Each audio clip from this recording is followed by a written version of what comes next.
About genetic basis of sustenance in extreme environments of high altitude. So this topic itself has, is this okay? Okay, I'll do this.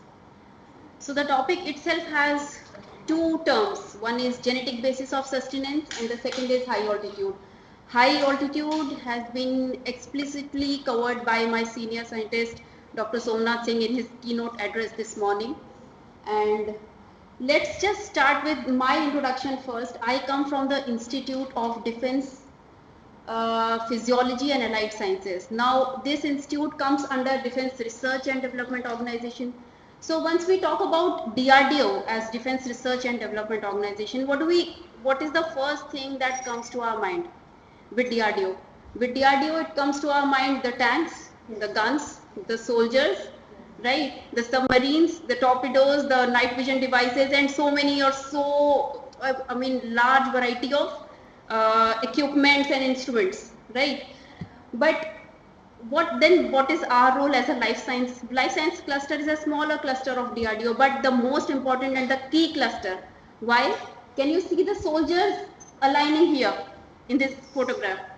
Now we are working for these soldiers. We are working for the man behind the machines, right? If now imagine the conditions in which these soldiers are posted, and these soldiers are working from days to months to several years.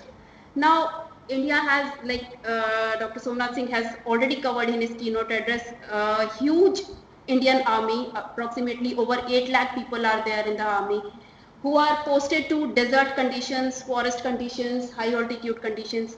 And why I am stressing upon the high altitude, we as an institute are focusing more on this aspect of the terrain. And why? Because whole of the North India as well as the Northeast India are located into these regions, and these are the regions wherein the people face maximum problems and there is maximum casualty. That's why our focus area is mostly at high altitudes. So let's just discuss about the soldiers standing over here. Now this is completely a cold desert. Now for a few weeks to few months till the time they are posted in these cold deserts, in most of the part of the year, it will be covered with entirely with snow. There will be not a single green leaf that you will come across. So the soldier is not only experiencing cold. So just imagine that he is away from his family for several months. There is no internet connection there. Okay, he is not on WhatsApp, he is not on Facebook. He is just disconnected from the family and he is just having his fellow men with him. Okay, so there is lot of huge amount of psychological pressure. We have a dedicated psychological institute in DRDO which deals with the psychological pressure of these soldiers in such conditions. Now, apart from these psychological pressures which also alter the cognitive performance and the cognitive decisions of these soldiers in extremes of environment, these are also facing the physiological stresses, a large amount of physiological stresses. See, there is extreme cold, there is lot of dry winds, and what we cover as an institute is the whole soul well-being of these soldiers, which also covers their clothing, the boots that they wear, the backpack that they carry. Everything has been designed, has been developed by DIPAS only. So let's just start with the high altitude introduction, which sir has already given, but I'll do my bit. High altitude is basically divided into 4 categories: low altitude, moderate altitude, high altitude, very high, and extremely high. So as we go up, the altitude increases, the barometric pressure decreases, and the number of oxygen molecules available for breathing becomes low, right? So as we reach approximately, see, this is 8,000 meters, the barometric pressure declines to 267, and this FiO2 is fraction of inspired oxygen. The fraction of inspired oxygen is approximately 8% only compared to the oxygen that we get at sea level. So up to very high altitude, this portion, our army is posted. And during these extreme winters, the temperature in these are never above zero. it is -10 to -35 to -40, the conditions in which they are surviving.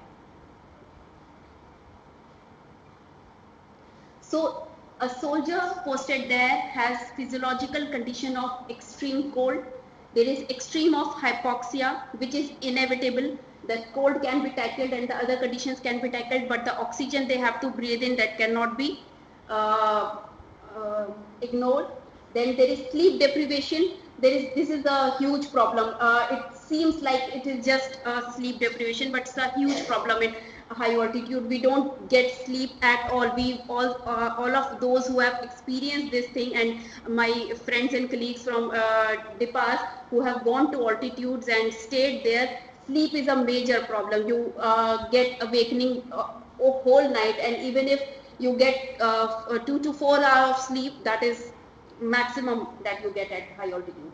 Then there is feeling of loneliness, inadequate fresh water and food supply, and dry winds, intense solar radiations.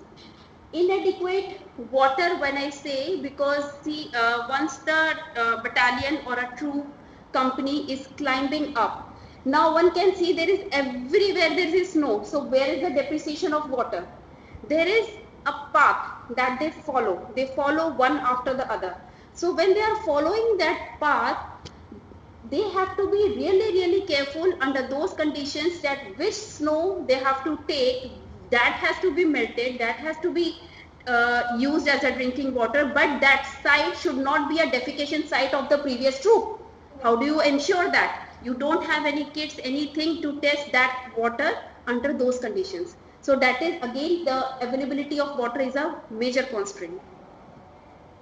Then in high altitude, that soldier is encountering several kinds of illnesses. It starts from AMS, which is acute mountain sickness. Most of the people, more than 50% of the people at least, have some symptoms of acute mountain sickness, which we'll talk about in the forthcoming slides.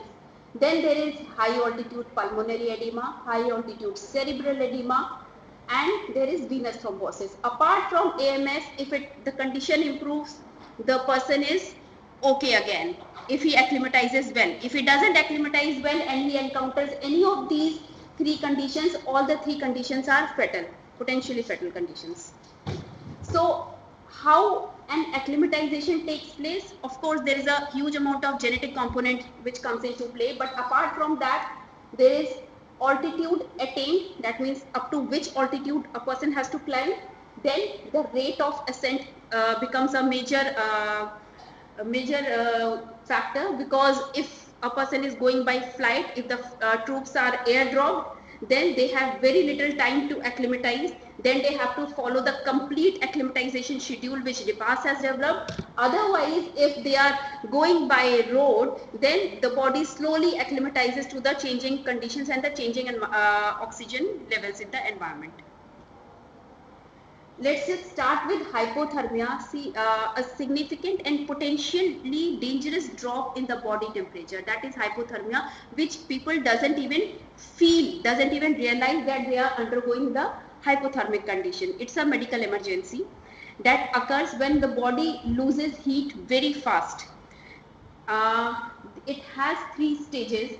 The first stage, there is only shivering and reduced circulation. In the second stage, the pulse rate becomes weak, there is slow breathing, there is lack of coordination amongst that. If there is again persistence of that to few days, a few hours, it can cause irritability, confusion, and in the advanced stage, there is absence of respiration and pulse. A person can die.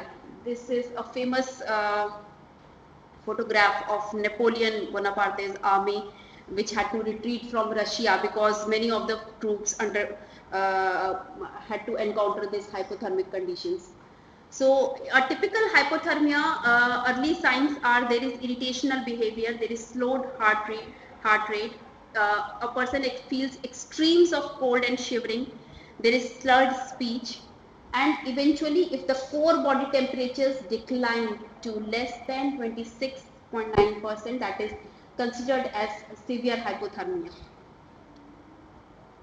Then the second condition is frostbite. Of course, this condition has reduced in the percentage of its occurrence in past few decades, because there are lot many good clothing, gloves and everything available these days. But in earlier conditions, just a couple of decades back, this was a very common condition. The frostbites, in case of frostbites, just don't rub your hands. It has to be composed within the pockets or within the armpits. Then there are various degrees of frostbites. As you can see here, there are actually 4 degrees of frostbite. In the 4th degree, when the bone and the tendon that freezes and there is complete loss of that activity within that area of the bites. So this is also an extremely serious and dangerous condition if it reaches to 3rd or the 4th degree, because one can lose their limbs and one can lose the extremities of the body because of these frostbites. Very well-known cream I would mention here, that the name of the cream is Allocal, sir, am right, sir? The Allocal, which has been developed by DIPAS. It's an Ayurvedic cream, and the extract of this cream is extremely helpful, and it has reduced the frostbite condition in soldiers up to 0% these days now. Now I'll come to the common high altitude illnesses. Let's just start with acute mountain sickness, which occurs typically if the height increases more than 8,000 feet. If the AMS has to occur, it will occur within 24 hours, 24 to 48 hours, it will occur.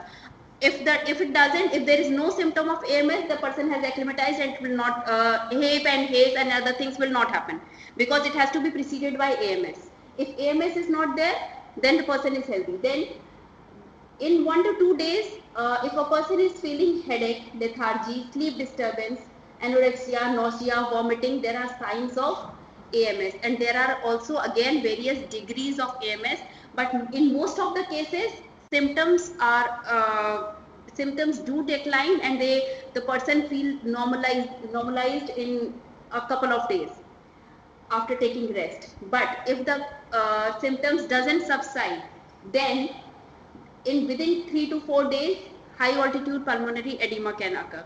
High altitude pulmonary edema, my another colleague Dr. Yamini Singh will be talking about in tomorrow's talk, so I won't be covering much. It just leads to shortness of breath at rest. It leads to weakness. Basically, there is leakage of the interstitial fluid in the lungs, which and then the water gets filled up in the lungs. There is difficulty in the breathing, and eventually this is also a potentially fatal condition. A person can lose its life if not treated on time. So the best way of treatment is oxygenation. If the oxygen is not available, then come back to the just descend back. Then another malady is high altitude cerebral edema, which typically occurs in more than 12,000 feet high. It also occurs within a week if it has to occur.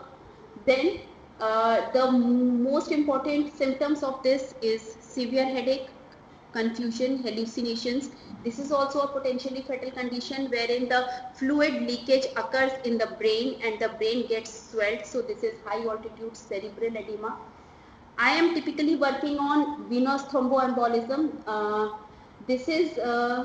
This can occur at any height, at any point of time. There is no acclimatization to this kind of a disease, because the venous thromboembolism refers to a blood clot which starts deep inside the veins in mostly the peripheral limbs, and the clot has the capability to dislodge itself, travel through the bloodstream into the lungs or into the brain to cause immediate and sudden death. So this is also a potentially fatal condition. The initial symptom is that it causes pain and tenderness in the limbs. One also confuses it with like a normal pain, but sometimes it can be a blood clot. Then swelling and darkened skin in that area. Now this blood clot, if it dislodges and travels to lung, it can lead to immediate death of a soldier, and many of the deaths in the past 5 years have been reported because of venous thromboembolism. So my group is particularly interested in this malady. We are working on various aspects of venous thromboembolism.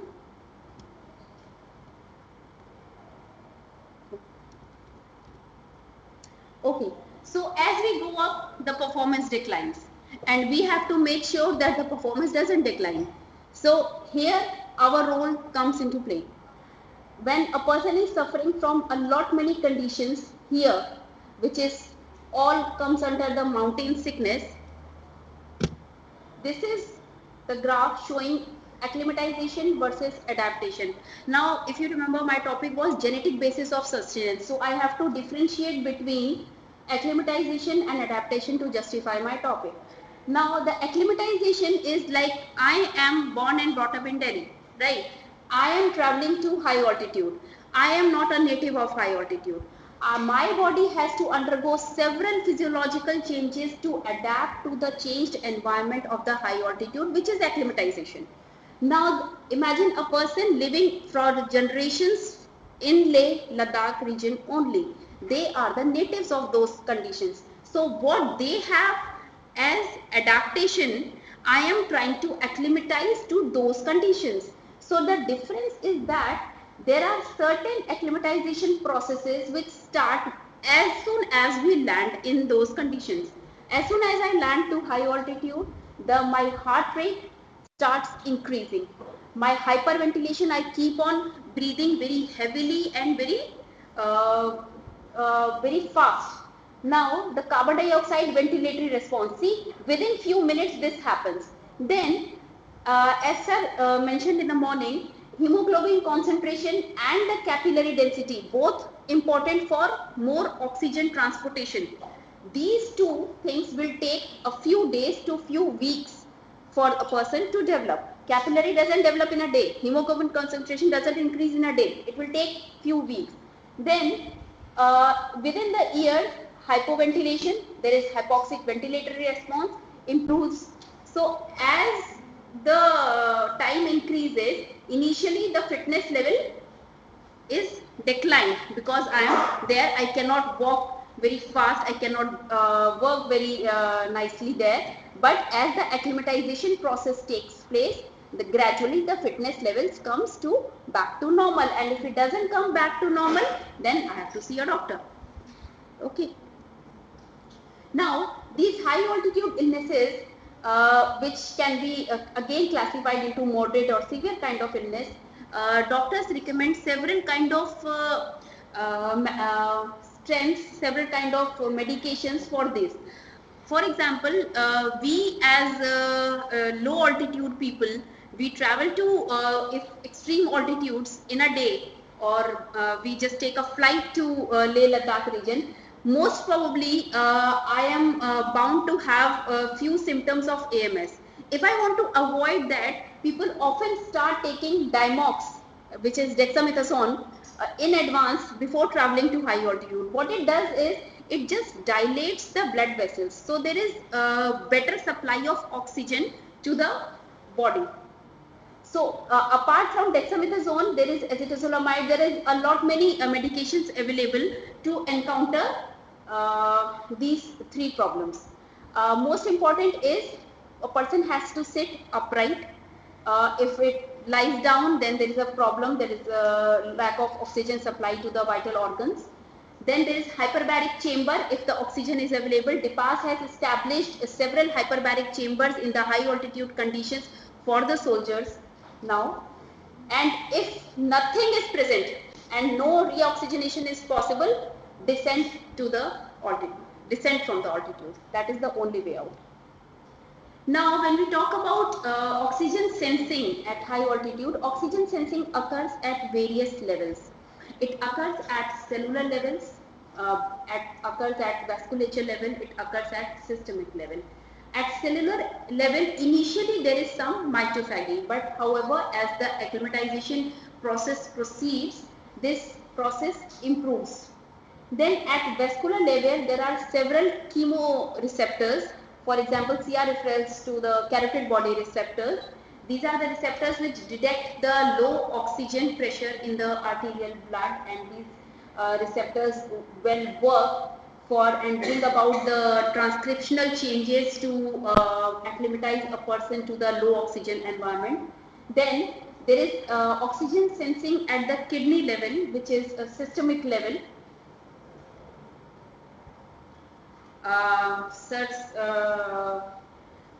said, a lot of brain cells are very sensitive to lack of oxygen, and some brain cells start dying within few minutes as soon as they sense a low oxygen levels. So as we move from this level to higher up the altitudes, there is alteration in the sleep, there is change in the mood, then there is headache, there is dizziness, and eventually there is loss of consciousness. So one has to be very careful with these initial symptoms, because if the symptoms proceed and nothing has been done, then it would be difficult to save the life of a soldier.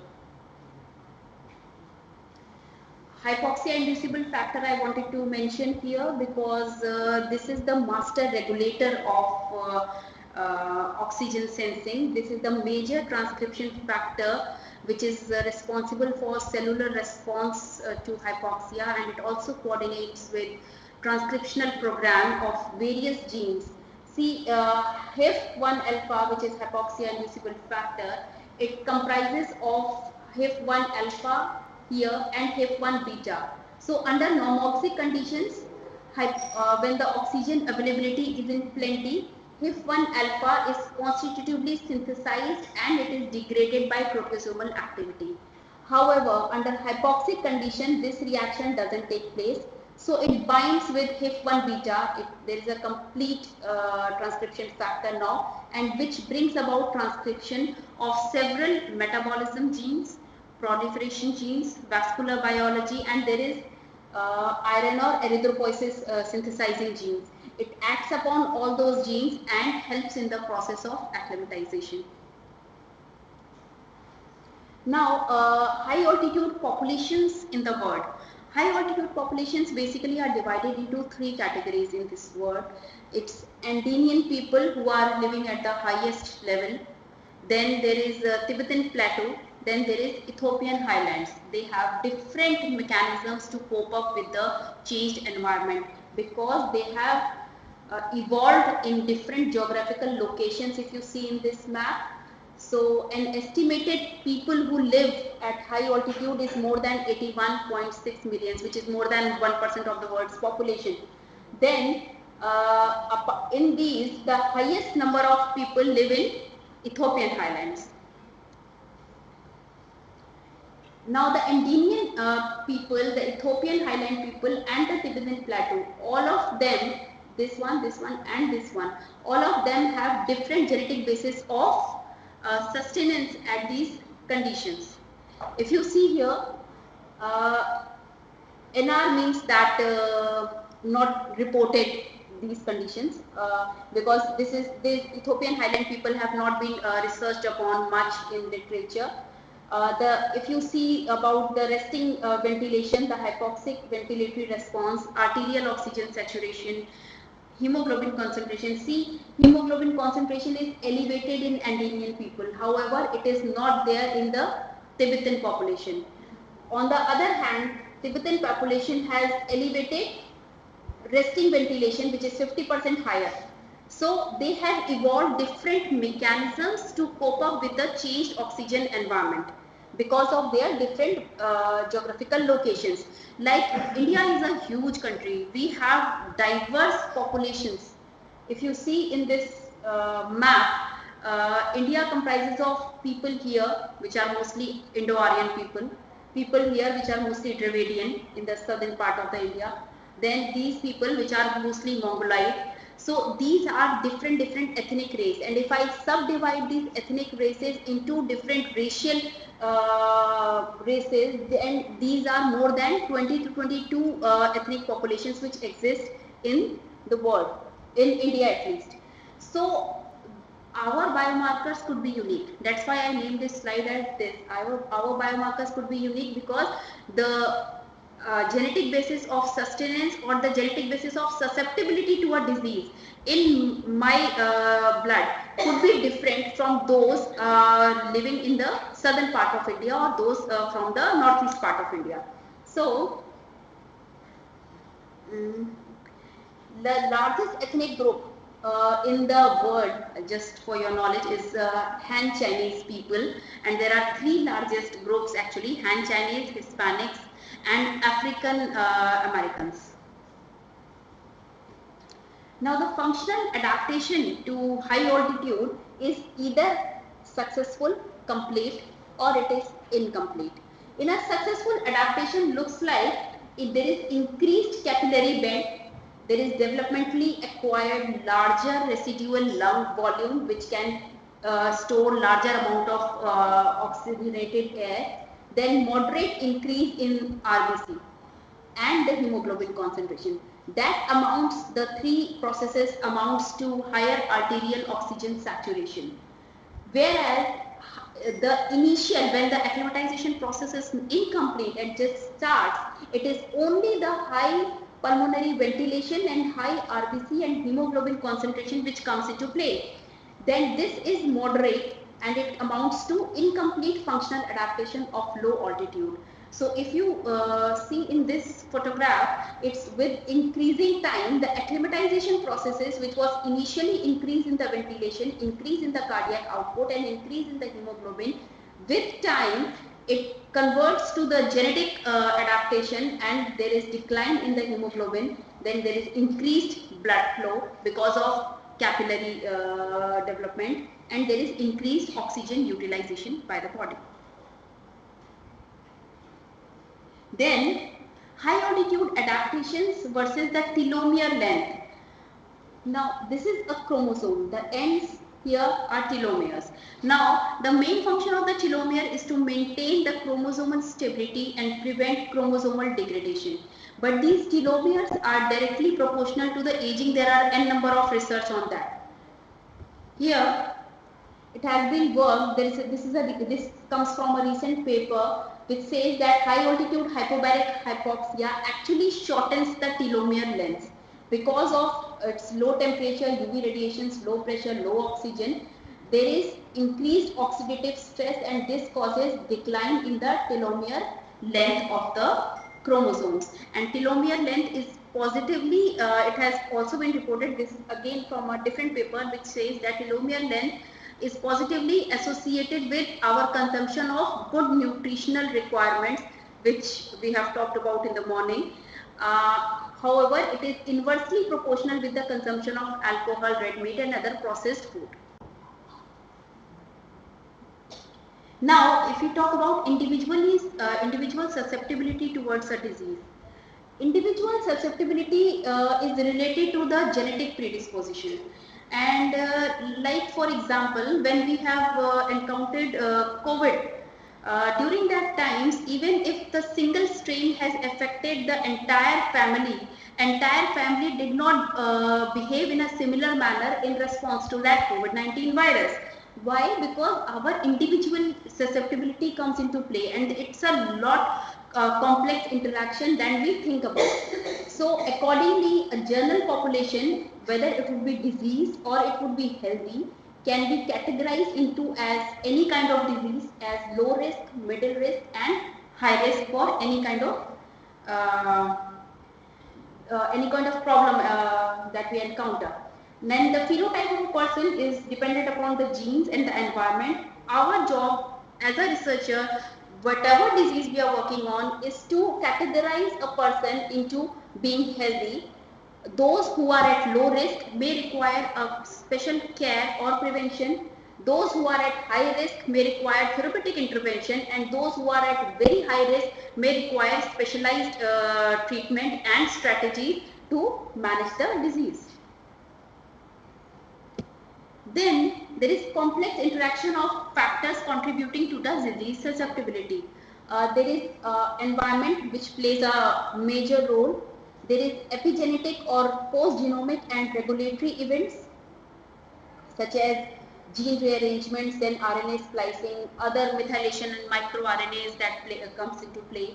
Then there is genetic component, whereas for a gene, a simple single nucleotide polymorphisms or its copy number variation or its disease modifier genes, this so the transcriptome again matters. So the complex interaction of all the three amounts to a person being susceptible or non-susceptible to a particular disease.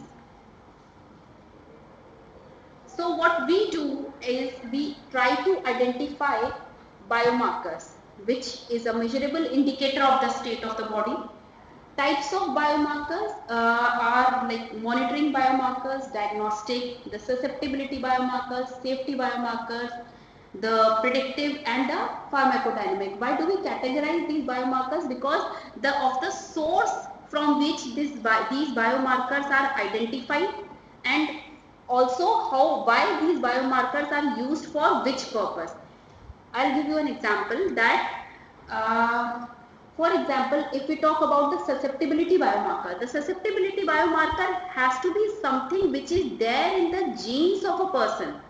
If something is there in the genes of the a person who has which has come from his or her parents, that gene, that biomarker has to be isolated from the DNA of the person. Okay? Then if we talk about say monitoring biomarker or pharmacodynamic biomarker, the monitoring biomarker has to be such that which changes its composition and which changes its dynamics along with the course of the disease. So that biomarkers comes from our transcriptome, which is then RNA based biomarkers or a microRNA based biomarker for that matter. So this is how we categorize the biomarkers and we use them for various purposes. For a biomarker discovery, this is the typical pattern that we follow. We just at the discovery phase where the analytes are so many. Okay, I'll start with this discovery phase. At the discovery phase, then there is qualification phase, there is verification phase, and there is validation phase. The number of samples increases here, the number of analytes decreases here. That means the biomarker at the discovery phase, if I am going for a gene sequencing, I am going for some kind of whole genome sequencing, exome sequencing or whatever, I will get huge amount of data. That huge amount of data will give me several biomarkers. So it can give me more than 1000 genes which are upregulated, downregulated as we see in our data. But when we do the confirmatory test using ELISA or Western blot or any other test, then we try to minimize that analytes into top priority as say 100. After I get this 100, I do a proof of concept in still a larger sample size, and we try to decline this number of analytes, and this decreased number of analytes are our potential targets then for a biomarker to be developed. Then again, in the final phase of the discovery of a biomarker, it's a validation phase again, where the sample size again increases, and finally we arrive from 1 to 10 biomarkers. So a disease cannot have several biomarkers because it would be of no use for us. So if you have to transform your research into a tangible outcome, it has to be a very specified research to ensure that you have a limited number of biomarkers from which a number of devices can be made. These are the applications of genomics. Once we identify the biomarkers, there is lot many genetic paternity tests, compatibility tests, ancestry tests, risk factors, and then as the sir talked about in the morning, there is personalized medicine, which we are also working upon. Now the personalized medicine, there have been many institutes across the world who are working on personalized medicine. People are trying to have the whole genetic profile in the form of a chip which can be inserted into a mobile or a small device, a handy device, and accordingly your clinician can advise you the medicine and the time and the duration of the medicine according to the genome you have. So one size doesn't fit for all. Here the genetic marker is DNA sequence with personalized with physical location on the chromosome. Then there is role and importance of epigenetic biomarkers, which we are also working about in our diseases in high altitude maladies at DIPAS. Now the epigenetic factors do play a role, because epigenetic factors are not the changes in the DNA, but they are heritable in nature, and since they are heritable in nature, they can be of a problem to the next generation as well. Now the epigenetic modifications also cause the gene regulation here, and it brings about the change in the phenotype. For example, these are the epigenetic processes: the DNA methylation, the histone modifications, chromatin remodeling, and the non-coding RNA regulation. All these four processes we are working one by one in several high altitude maladies at DIPAS, and we have found that high altitude illnesses such as HAE and venous thromboembolism have been linked to specific methylation changes and changes in the expression of non-coding RNAs in our institute. Then there is translational epigenetics. Why I am showing this slide is that not only theoretically we are working and researching upon the epigenetic targets, but these are the few examples where these epigenetic targets have actually been worked upon and converted into epigenetic drugs and epigenetic types. See, for example, atherosclerosis and hypertension, these are the epigenetic targets from various methylation and histone modification as well as non-coding RNA. These are the name of the drugs where which has the epigenetic targets have transformed to these drugs and have been very successful in treating patients of atherosclerosis and hypertension. These are again from NET that I have taken clinical trials which are already underway for several kinds of cancers and other diseases where the epigenetic drugs have been approved or at the stage of approval at various stages of clinical trial these days. Then this is again my interest area which is non-coding RNAs. As you see in this figure, as the complexity of the organism increases, the percentage of the non-coding RNA increases. These are supposed to be the master regulators, wherein one single microRNA can control a large amount of genes. And see the non-coding RNAs, which is more than 80% here in the transcriptome. So this is again the area that we are working upon. We have isolated and extracted some of the microRNAs which could be used for diagnostic as well as therapeutic tool for treating the problem of venous thromboembolism. Now this is again the microRNA studies and its applications. It starts from the analysis here. There are various platforms that we use. High throughput sequencing has been the most important and most key factor, because it also helps you to recognize the novel microRNAs and novel LNCs which have not been linked to the disease earlier. Then there are various ways of clinical decisions to work upon. Then this is just a cartoon to show that yes, RNA transcription is far better a tool and a target for us to work upon rather than a single double molecule DNA. Then this is the multi-omics approach that we are working on. We start from genome, we start from epigenome, we come to the transcriptome and study the proteome and the metabolomic things.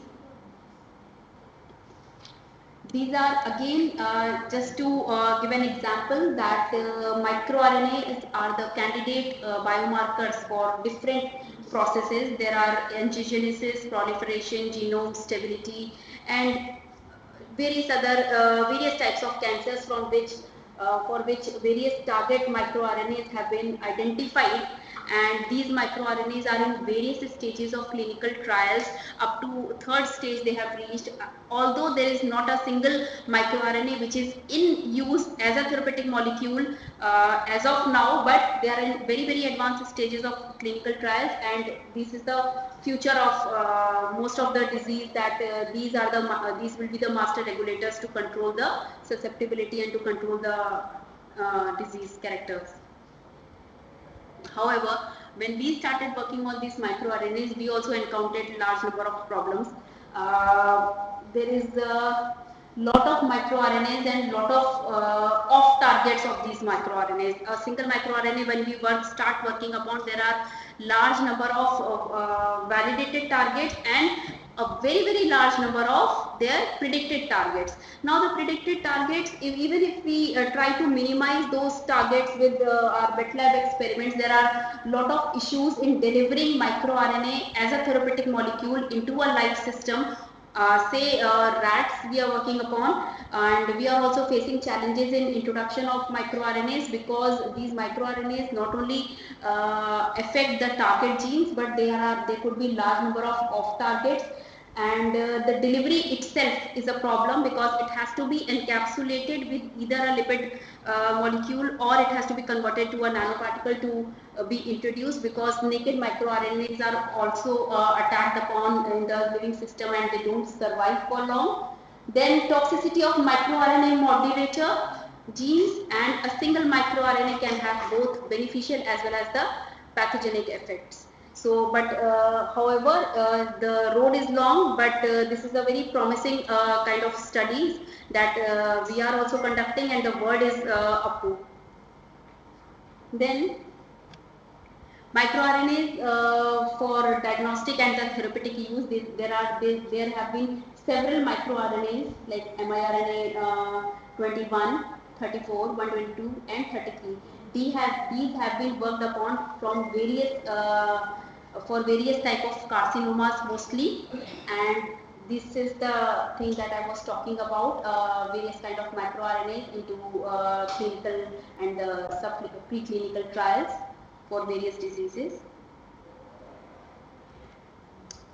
Personalized medicine, like one size doesn't fit for all. Personalized medicine, basically individual's genetic profile is taken to have a clinical decision, for a clinician to decide the prevention, to decide upon the strategies for treatment, to decide upon the dose, and to decide upon the duration as well.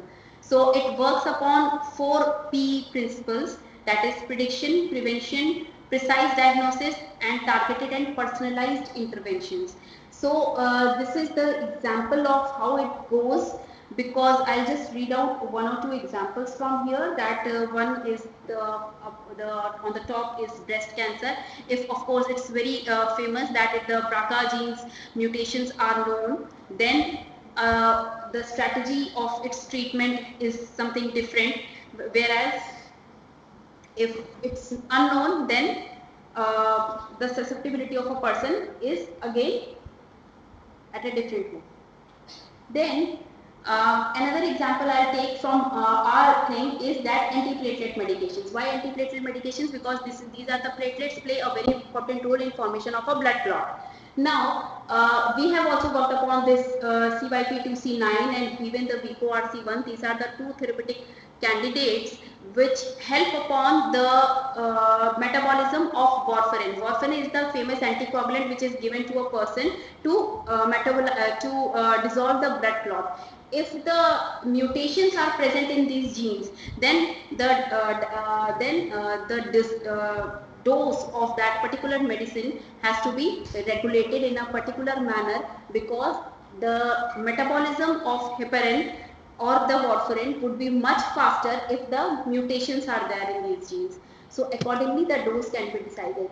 That's why we are referring here as personalized medicine, because personalized medicine again gives you a target to work upon, a specific nature of disease, how it will proceed to its end in an individual, and how the nature of disease will change based on the individual variations. This is our endeavor. We are working on altitude omics, basically early diagnosis of disease, understanding its pathophysiology. We are trying to predict the susceptibility of these 3 high altitude maladies in various labs in DIPAS, and the newer therapeutic approaches. So there are limitations of existing technology. We have to, as a researcher, we have to identify the existing limitations in the technologies, existing limitations in the early diagnosis, if there are any limitations in the therapeutic strategies available, and if we can design a newer therapeutic strategy to treat a particular disease. Then there has to be paramount findings to potentially translate into a new product. Here we are also these days talking about scienceonomics, making our science, converting it into a tangible output to generate revenue. Let's just not focus upon putting our science into a form of a research paper and be satisfied with that research paper. So our aim is something different. However, we do like to generate revenue out of our research, but our main aim is the deployment of troops comfortably at high altitude. We have to identify the individuals at risk based on their genetic architecture, and accordingly, if they are fit for deployment, we just rate them as fit. If they are not, and we cannot say that a soldier will not go to high altitude, or cannot bar anyone from serving the country. However, we can always give our recommendations for supportive medical care and the precautions if required by that soldier to proceed to those high altitude extreme conditions. For any kind of disease that we tackle in is only the three approaches that we do. One is the predictive, that is we categorize the individuals into having more likely to succumb to a disease to less likely having acclimatized to those conditions. Then there is early diagnosis. We try to design the early diagnostic biomarkers and the devices to detect those biomarkers. And then there is therapeutic strategy, wherein the biomolecules that could be helpful in the treatment of illness which are not existing in the current therapy regime. Now here are the point of care devices. Whatever the biomarkers that we come to discover for the diagnostic purpose, for the therapeutic purpose, as well as for the susceptibility prediction purpose, we try to develop the point of care devices, which could be an instrument, which could be a handy thing, most preferably so much handy so that it can be operated in a field condition in sub-zero temperatures for early prediction, early screening. This is just an example of SARS-CoV. We have been designing point of care devices for early diagnosis and prediction of high altitude pulmonary edema, as well as devices also in development for diagnosis of venous thromboembolism. Both these high altitude maladies which are fatal in nature, we are trying to have a point of care device for them. Then these point of care devices are based on the biosensors and their applications, which could be a biological and chemical reaction between the molecules. These biosensors can be bioreceptors, transducers. Bioreceptors can be anything like enzyme, antibody, antigen reaction, the enzyme, the nucleic acid, the whole cell, the microRNA, the methylation targets, the epigenetic, any kind of epigenetic target, anything. Whereas the thing that captures that is transducer, which is optical, electrochemical, thermal, this thing. Once we develop that point of care devices or any kind of product that we come across, first and foremost is to file a patent. A product patent, a process patent, a design patent, any kind of patent. Okay, while that will also prevent us from, prevent our competitors from getting into the market. That avoids the competition as well, and that also proves your novelty of the invention. Then there is design and application in various fields for these point of care devices.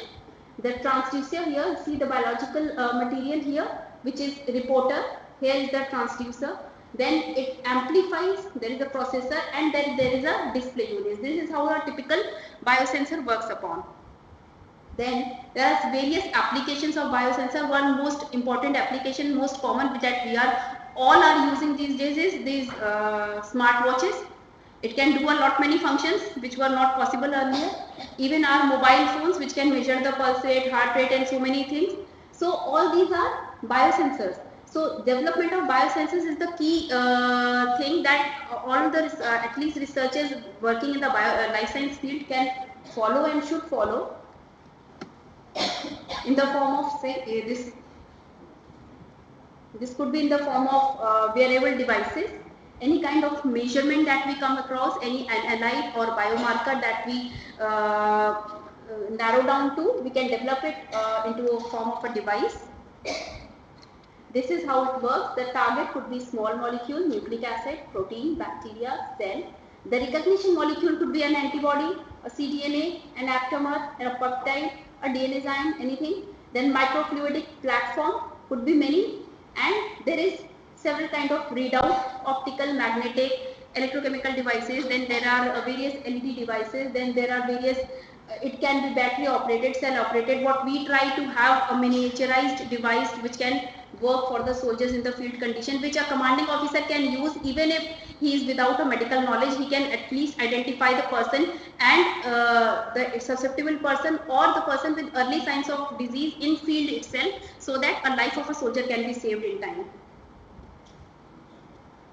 So this is my second last slide. Once a disease susceptibility is defined, it can be lifestyle based, it can be environment triggered, it can be genetic, and it can be a combination of the three.